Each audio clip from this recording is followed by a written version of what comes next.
To understand the fighting that followed, we must know something about the city of Shanghai itself.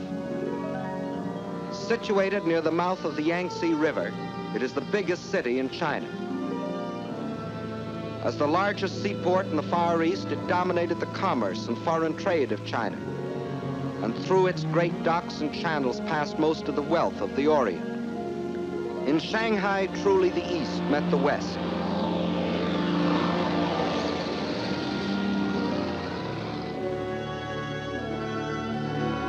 And within this city of 3.5 million Chinese was another city, the foreign settlement, made up of the French concession and the well-known international settlement. There, the various powers, including Great Britain, the United States, and Japan, had stationed detachments of troops, Japanese, British, French, and our own United States Marines, to assist the police of the Shanghai Municipal Council in the preservation of peace and order, and to protect the boundaries of the international settlement. These detachments were limited in size, but the Japs secretly, and in violation of all treaty agreements, had increased their garrison so that when fighting started on the border of their concession in August of 1937, they thought they were fully prepared for any eventuality.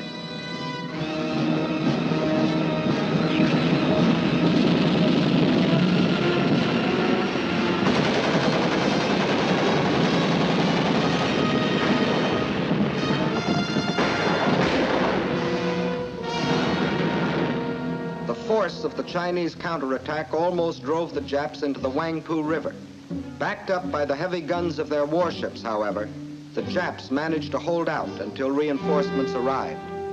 Jap landings were then made in the vicinity of the Wusong forts and in Luho and Lotien on the Yangtze River north of Shanghai.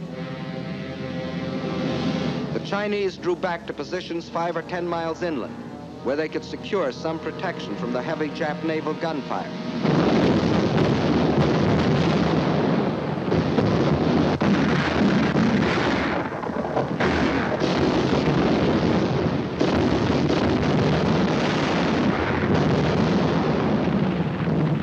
At the same time, the invaders succeeded in making a surprise landing some 20 miles to the south of Shanghai, put 2 divisions ashore, and pushed rapidly north to outflank the city.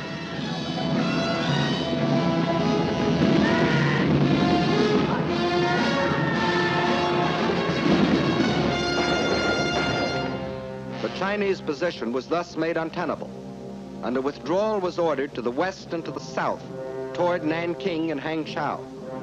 But only about half of the Chinese army that had fought at Shanghai was left to withdraw. Meanwhile, enraged at the very idea of anyone resisting the Imperial Japanese might, the Japs took their vengeance upon the civilian population of the city, a city without guns or planes to defend itself, and deliberately slaughtered thousands from the air.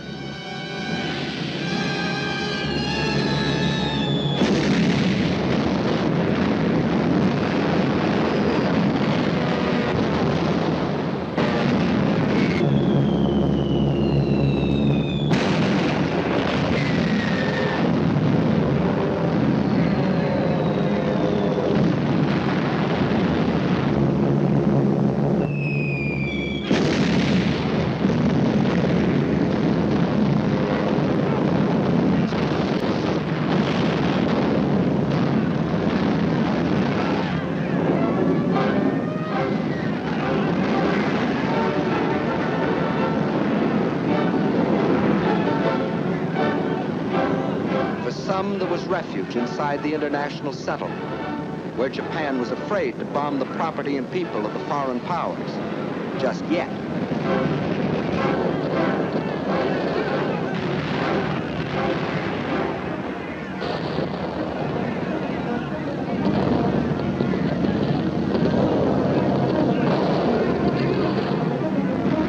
But there was not room for all. And for each who found safety inside, there were thousands huddled beyond the gates, standing helpless and undefended against the Jap attacks.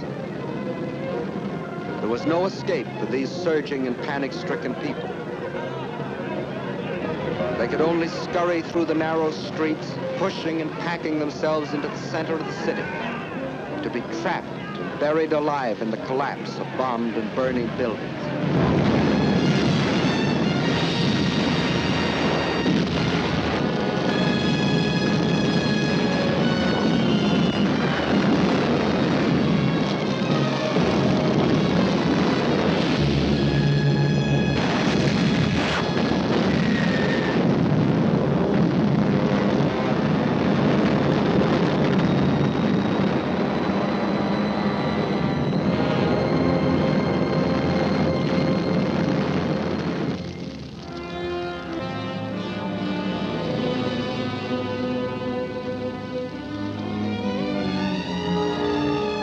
Thus, the Japanese introduced the world to a new kind of war.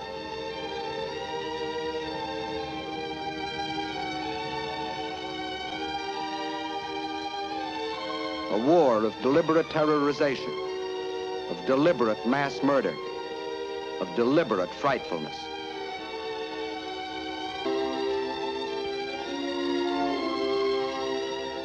When the campaign was over, the Japs occupied the entire peninsula east of Shanghai.